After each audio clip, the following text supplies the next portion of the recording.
ധ്യായേത് വിസ്തൃതഭാലദീപ്തവദനം ഗൗരോജ്വലശ്മശ്രുകം കാരുണ്യാമൃതപൂരിതാബ്ജനയനം ശ്വേതാംബരം ശ്രീകരം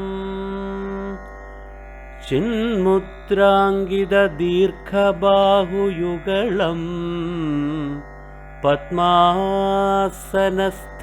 ഗുരും ശ്രീഭട്ടാരക തീർത്ഥപാദമമലം വിദ്യാധിരാജം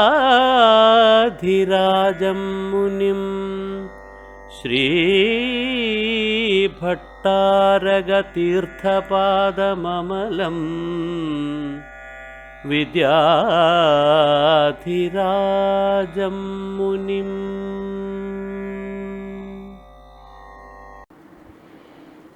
നമസ്കാരം.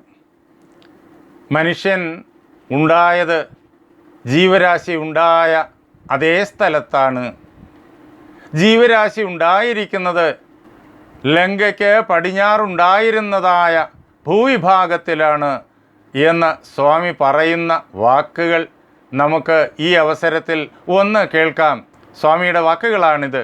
ഇങ്ങനെ ഈ അർദ്ധഗോളം മുഴുക്കെ പരീക്ഷണം നടത്തി ചെല്ലുമ്പോൾ ശീതോഷ്ണങ്ങളുടെ മാത്രാനുഗുണ്യം മുതലായ ലക്ഷണങ്ങൾ തികഞ്ഞ സ്ഥലം സിംഹളദ്വീപിന് ഏതാണ്ട് പശ്ചിമഭാഗത്ത് കിടന്നിരുന്ന ഒരു ഭൂവിഭാഗമെന്ന് ബോധ്യപ്പെടും. ഇത് സ്വാമി എഴുതിയിരിക്കുന്ന വാക്കുകളാണ്.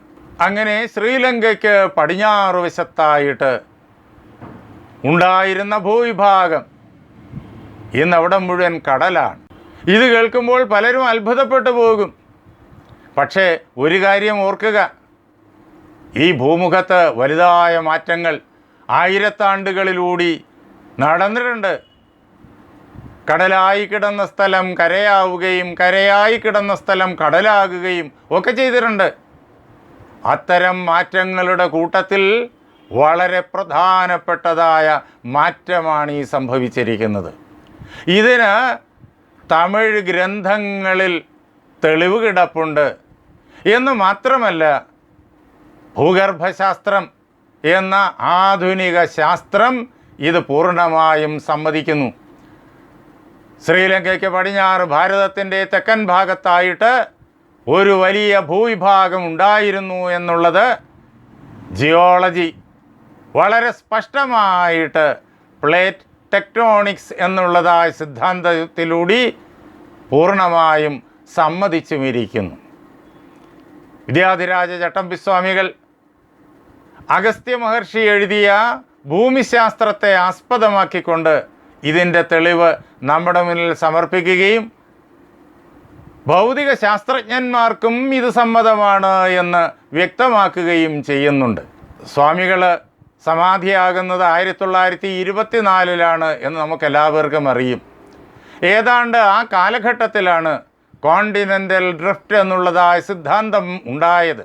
പക്ഷേ അന്നത്തെ കാലത്ത് ഇത്തരം വിവരങ്ങൾ ഒരിടത്ത് നിന്ന് വേറിടത്തേക്ക് എത്തണമെന്നുണ്ടെങ്കിൽ മാസങ്ങളും വർഷങ്ങളും എടുക്കും. പക്ഷേ സ്വാമികൾ അതെല്ലാം ഭംഗിയായി ധരിച്ചിരിക്കുന്നു. സ്വാമികൾ കോണ്ടിനെൻ്റൽ ഡ്രിഫ്റ്റ് എന്നുള്ള സിദ്ധാന്തത്തെ അറിഞ്ഞിട്ടാണോ അല്ലെങ്കിൽ അതേ പ്രകാരത്തിലുള്ള സിദ്ധാന്തങ്ങൾ ഉണ്ട് എന്നുള്ളത് മനസ്സിലാക്കിയിട്ടാണോ, ഏത് പ്രകാരത്തിലാണ് ഭൗതിക ശാസ്ത്രജ്ഞന്മാർക്കും ഇത് സമ്മതമാണ് എന്ന് പറഞ്ഞിരിക്കുന്നത് എന്ന് നമുക്കറിയില്ല. പക്ഷേ അദ്ദേഹം പറയുന്നുണ്ട്, ഭൗതിക ശാസ്ത്രജ്ഞന്മാർക്കും ഇത് സമ്മതമാണ്. പക്ഷേ ഋഷിയുടെ വാക്ക് സത്യമായി തീരും. അതെ, സത്യമായി.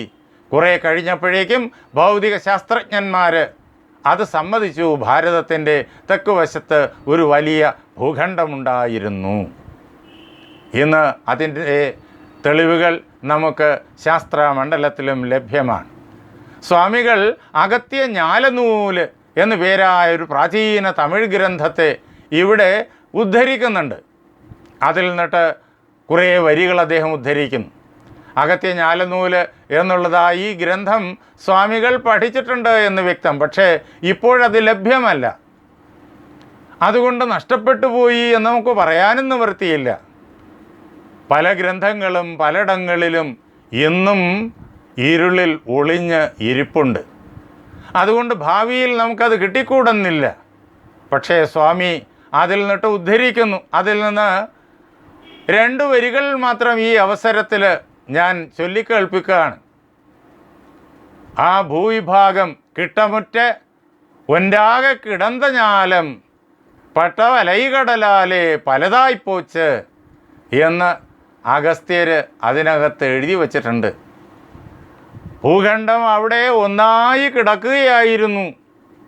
അത് പൊട്ടിപ്പിരിഞ്ഞ് പലതായി പലയിടങ്ങളിലായി സമുദ്രത്താൽ വിഭക്തമായി തീർന്നു എന്നദ്ദേഹം സ്പഷ്ടമായി പറയുന്നു. അഗസ്ത്യ ജ്ഞാലനൂലിൻ്റെ ആധികാരികതയെ വീണ്ടും വളരെ വ്യക്തമായിട്ട് സ്വാമികൾ നമ്മോട് പറഞ്ഞു കേൾപ്പിക്കുന്നുണ്ട്. ഇന്ന് ലോകത്ത് കാണപ്പെടുന്നതായ ഭൂഖണ്ഡങ്ങളെല്ലാം കണ്ടെത്തിയത് 15-16 നൂറ്റാണ്ടുകളിൽ യൂറോപ്യന്മാരാണ് എന്നൊക്കെയാണ് ചരിത്രകാരന്മാർ നമ്മെ കേൾപ്പിക്കുക. പക്ഷേ അഗസ്ത്യ ജ്ഞാലനൂലിനകത്ത് ഇതെല്ലാമുണ്ട്. സ്വാമി അക്കാര്യവും വളരെ സ്പഷ്ടമായി നമ്മോട് പറയുന്നു.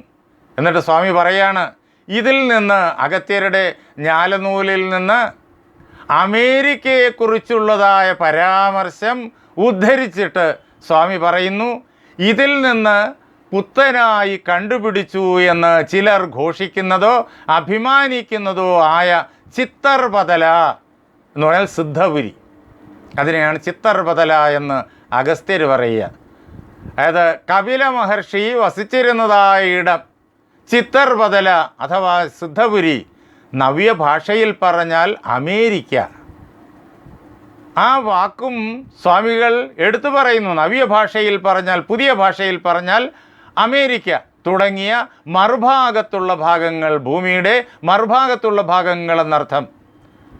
മറുഭാഗത്തുള്ള ഭാഗങ്ങൾ അഗസ്ത്യരുടെ ഭൂമിശാസ്ത്രജ്ഞാന പ്രകാശത്തിൽ പണ്ടേക്ക് പണ്ടേ തിളങ്ങിക്കൊണ്ടിരുന്നു എന്ന് നാം കണ്ടു കഴിഞ്ഞു. അഗസ്ത്യർ ചിത്തർപതലയുടെ പ്രത്യേകത പറയും. ഇവിടെ സൂര്യൻ മധ്യാഹ്ന ഭാസ്കരനായിട്ട് തലയ്ക്ക് മുകളിൽ നിൽക്കുമ്പോൾ അവിടെ രാത്രിയായിരിക്കും. അവിടെ നട്ടുച്ചയാകുമ്പോൾ ഇവിടെ അർദ്ധരാത്രിയായിരിക്കും എന്നൊക്കെ വളരെ സ്പഷ്ടമായിട്ട് ജ്ഞാലനൂലിനകത്ത് അഗസ്ത്യർ പറഞ്ഞു വച്ചിട്ടുള്ളത് ചട്ടമ്പിസ്വാമികൾ ഉദ്ധരിക്കുന്നുണ്ട്. അങ്ങനെ അഗസ്ത്യരുടെ ജ്ഞാലനൂല് ഭൂമിശാസ്ത്രം അത് അതിപ്രാചീനമായിരിക്കുന്ന തമിഴ് രേഖയാണ്. അതിനെ അദ്ദേഹം ഉദ്ധരിച്ചതിന് ശേഷം അത് സത്യമാണ് എന്ന് നമുക്ക് സ്പഷ്ടമാക്കി തന്നതിന് ശേഷം, എന്തുകൊണ്ടെന്നാൽ പല യൂറോപ്യന്മാരും അന്ന് പറഞ്ഞു നടന്നിരുന്നു. അത് കേട്ടിട്ട് പശ്ചിമ സമ്പ്രദായത്തിലുള്ള വിദ്യാഭ്യാസം സിദ്ധിച്ച അന്നത്തെ ഇവിടുത്തെ ആളുകളിൽ പലരും പറഞ്ഞു നടന്നു, ഇതൊക്കെ വെറുതെ ചില വിശ്വാസ പ്രമാണങ്ങളാണ് എന്ന്. അല്ല എന്ന് സ്വാമി സ്പഷ്ടമായി ഇവിടെ രേഖപ്പെടുത്തുന്നു. എന്നിട്ട് അദ്ദേഹം അനേകം തമിഴ് ഗ്രന്ഥങ്ങളിൽ ഇതുണ്ട് എന്നും അദ്ദേഹം സൂചിപ്പിക്കുന്നു.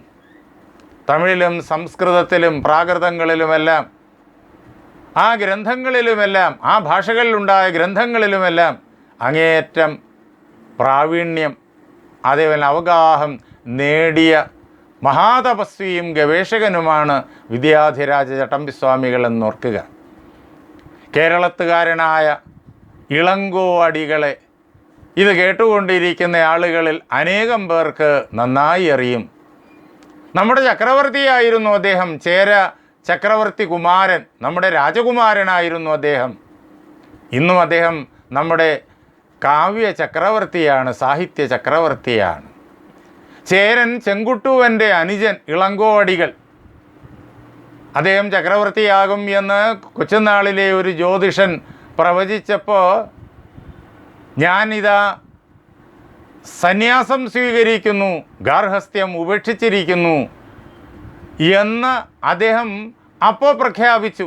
കാരണം ജ്യേഷ്ഠനായ ചേരൻ ചെങ്കുട്ടുവനുണ്ട്, അദ്ദേഹം ഇരിക്കവേ കിരീടം വയ്ക്കേണ്ടത് താനല്ല എന്നുള്ള ധർമ്മബോധം കൊണ്ട് സന്യാസം സ്വീകരിച്ച ഇളങ്കോടികൾ.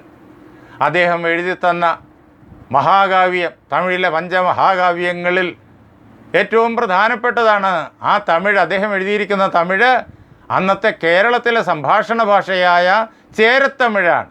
ആ ചേരത്തമിഴാണ് ക്രമേണ രൂപാന്തരപ്പെട്ട് ഇന്നത്തെ മലയാളമായി മാറിയത്. നമ്മുടെ ഈ മലയാളം ചേരത്തമിഴാണ്.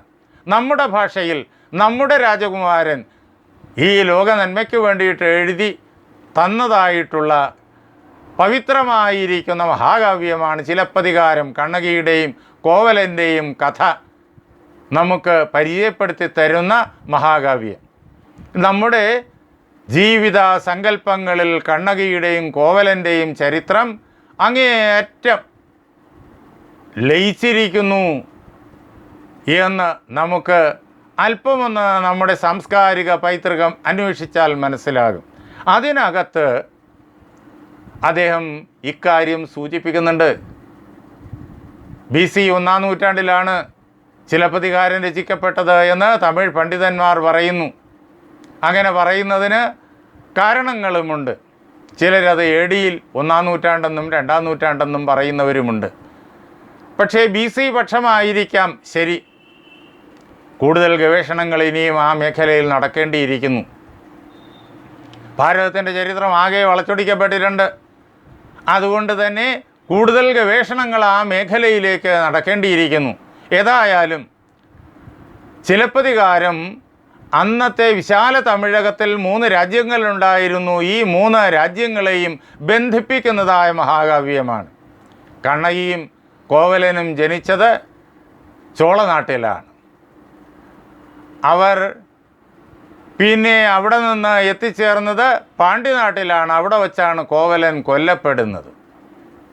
അവിടെ നിന്ന് കണ്ണകി മധുരാപുരി എരിച്ചതിന് ശേഷം എത്തിച്ചേർന്നത് കേരളത്തിലാണ്. ഇവിടെ കൊടുങ്ങല്ലൂർ കണ്ണകി പ്രതിഷ്ഠിക്കപ്പെട്ടു ദേവിയായിട്ട്. ഇങ്ങനെ 3 രാജ്യങ്ങളെയും 3 തലസ്ഥാനങ്ങളെയും ബന്ധിപ്പിക്കുന്ന കഥയാണ് ഇളങ്കോവടികൾ എഴുതിയിരിക്കുന്ന ചിലപ്പതികാരം. അതിൽ 3 കാണ്ഡങ്ങളുണ്ട്. ആദ്യത്തെ കാണ്ഡം പുകാർ കാണ്ഡം, ചോളനാട്ടിലുള്ള സംഭവങ്ങൾ. 2-ാമത്തെ കാണ്ഡം മധുരൈ കാണ്ഡം. 3-ാമത്തെ കാണ്ഡം വഞ്ചിക്കാണ്ഡം. ഇതിൽ മധുരൈ കാണ്ഡം ആരംഭിക്കുന്നത് പാണ്ഡ്യ രാജ വംശ വർണ്ണനയോടുകൂടിയാണ്. അവിടെ ഇളങ്കോവടികൾ പാടും മധുരമന്നന്മാരുടെ ചരിത്രം. പൈറുളി ആറ്റൊടും പന്മലൈ അടുക്കത്ത് കുമരിക്കോടും കൊടുങ്കടൽ കൊള്ളെ. പൈറുളി ആറോടുകൂടി, വൻമലകളോടുകൂടി, ആ ആറിൻ്റെ സമീപത്തുണ്ടായിരുന്ന വൻമലകളോടുകൂടി കുമരിക്കോടിനെ മുഴുവൻ കൊടുങ്കടൽ വിഴുങ്ങിയപ്പോൾ ആ ആറ്റിൻ്റെ തീരത്തായിരുന്നു മധുരമന്നന്മാരുടെ തലസ്ഥാനം. അവിടെ നിന്ന് ഇങ്ങ് മധുരയിലേക്ക് തലസ്ഥാനം മാറി. ഇതാണ് മധുരയുടെ ചരിത്രത്തെക്കുറിച്ച് ഇളങ്കോ പറയുന്നത്. ഇങ്ങനെ അവിടെയും കേൾക്കാം നമുക്ക് കന്യാകുമാരിക്ക് തെക്ക് ഭാഗത്ത് ഉണ്ടായിരുന്നതായ ആ ഭൂവിഭാഗത്തെക്കുറിച്ച്. അവിടെയാണ് ജീവൻ്റെ ആദിസ്ഫുരണം ഉണ്ടായത്. എന്തുകൊണ്ടെന്നാൽ അതിനുള്ളതായ സാഹചര്യം അവിടെ മാത്രമേ ഈ ഭൂമുഖത്തുള്ളൂ എന്ന് ചട്ടമ്പിസ്വാമികൾ നമ്മുടെ മുന്നിൽ പറഞ്ഞു കേൾപ്പിക്കുന്നു. അതാണ് യുക്തിസഹമായിട്ടും ശാസ്ത്രീയമായിട്ടും നമുക്ക് അനുഭവപ്പെടുന്നത്. എല്ലാവർക്കും എൻ്റെ നമസ്കാരം.